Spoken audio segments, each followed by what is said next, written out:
Hello, welcome, Cabbage here. It's been a few days since I've put up content of Elden Ring, but I've definitely been playing it.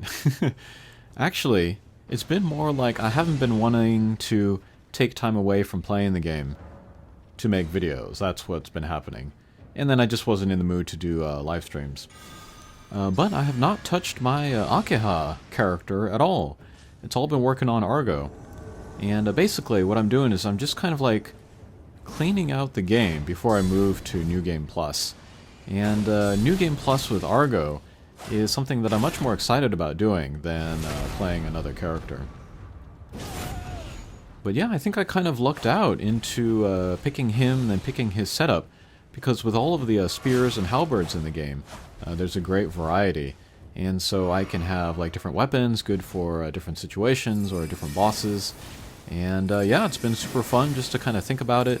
Think about like which setup I want to use for this or that. And then just trying out new stuff. If you know me, you know that I like to kind of try out everything. But I've been going through and I've been doing things like collecting all of the memory stones. I've been getting all the bell bearings. I've been beating the bell bearing hunter boss here and there. I've been progressing storylines like Seden's storyline.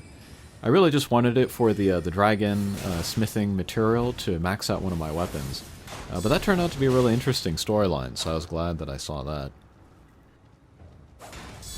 I got all of the larval tiers that I could, so I could do more respecs in the future.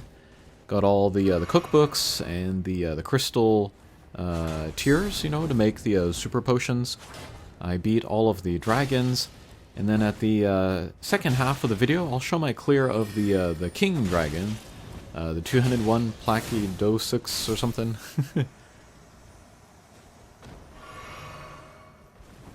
And then I went and I got more weapons that I hadn't gotten up to now. One of them is what I'm using here. This is the Clayman's harpoon, I think. This is actually an awesome weapon. It's really good for magic and stuff.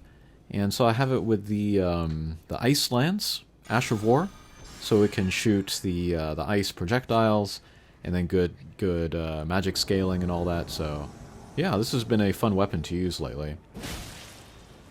I feel like the Grand Sax is too powerful, but this is like a less powerful version of it, so I can still have fun with this one. Not nearly as much range, of course. I've been leveling my character, of course.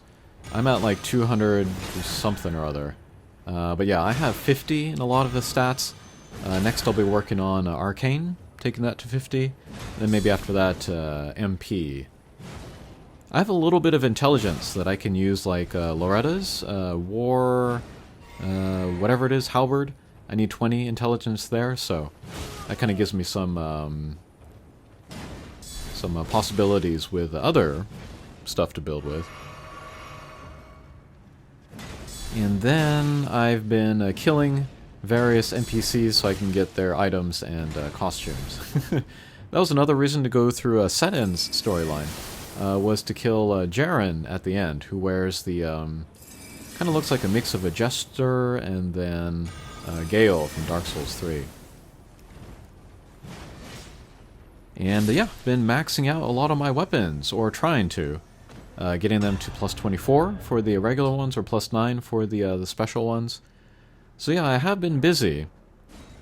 And then when I go to New Game Plus, I'm going to want to do things that I missed in this first playthrough, like advance certain storylines, like Alexander. I want to advance that to the end so that we can get the better talisman.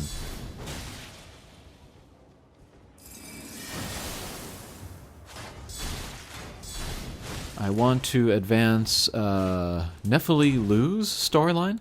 Not for any items or anything, but just because I like her and I want to see her story to the end. No spoilers, please. With Millicent, I took her storyline to the conclusion in this playthrough, so we got the one talisman. In the second playthrough, I want to just kind of kill her early in her storyline so I can get her other talisman, and then I can use those together, and then that'll be really good for my kind of poison, rot, build here. Extra damage on multiple hits, which I'll be doing. And then here I beat the 3 duelists so I can get this talisman, which will enhance how much armor and stuff I can wear and still get a medium roll, so that'll be useful. Okay, and then here is the Dragon King boss. So what are we doing here? We'll use a rune arc, and then we'll summon the Jarhead. And then one of the rules that I'm going to give myself for the next playthrough, New Game Plus, is going to be no Mimic Tier. That was just kind of too powerful. But Jarhead, I think, is a good kind of compromise there. Placidosix. Placidosix. Yeah, that's his name. Alright, and then I might be the only person in the world to use this setup to beat this boss. But I'm going to dual wield. In the right hand, I'm going to have the Celebrant's Rake with the Poison Infusion, so I can do the Poison Cloud on the boss, give him the Poison status effect. And then in the left hand, I have the Rotted Crystal Spear for the Rot status effect. So I can do Poison and Rot together. And then if we get both in him, then he's going to lose a lot of damage very quickly over time. But yeah, I feel like neither of these two weapons are very well regarded, so to use them together here. But it feels good to use them as well, because it kind of gets to the original, well, one of the original ideas for this Argo, which is kind of set damage done over time. Bleed was never really kind of a thing for Argo. It just happened to be on the weapons that I was using anyway in order to get my poison in there. That might be another rule that I give myself for New Game Plus, is no bleed, as much as possible. But I reserve the right to change my mind. Millennia might be too difficult without it for me, so yeah, I might go back and rely on that again. And then I think I have the shield also in my left hand if I need it, but that's just to close the gap. And then, like, that big swooping attack from the sky, I can dodge that fairly consistently, so don't need the shield for that. And then the jar guy, he can throw various jars with different status effects. Maybe he can help me out with the poison or the rod. Okay, so yeah, we dodged that dive there.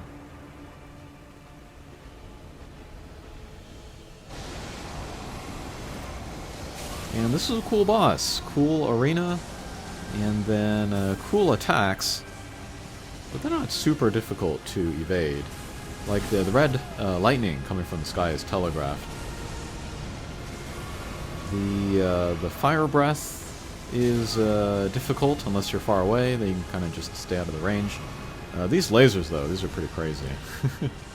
This is in the, what is it, the second or the third phase here. The teleporting is kind of annoying, though, because he comes out of the teleport and then immediately swipes at you.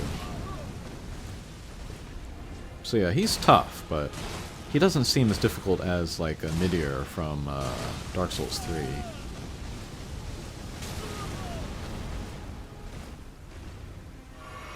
Yep, just getting the dual wield attacks in there.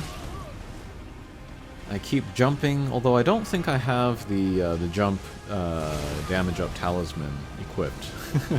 Just kind of have it at this point.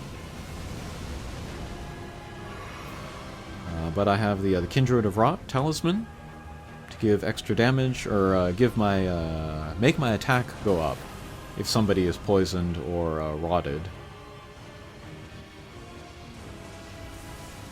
And then the rotted talisman from Millicent. Alright, so there I was not able to roll because I hit the button by accident and did the ducking action.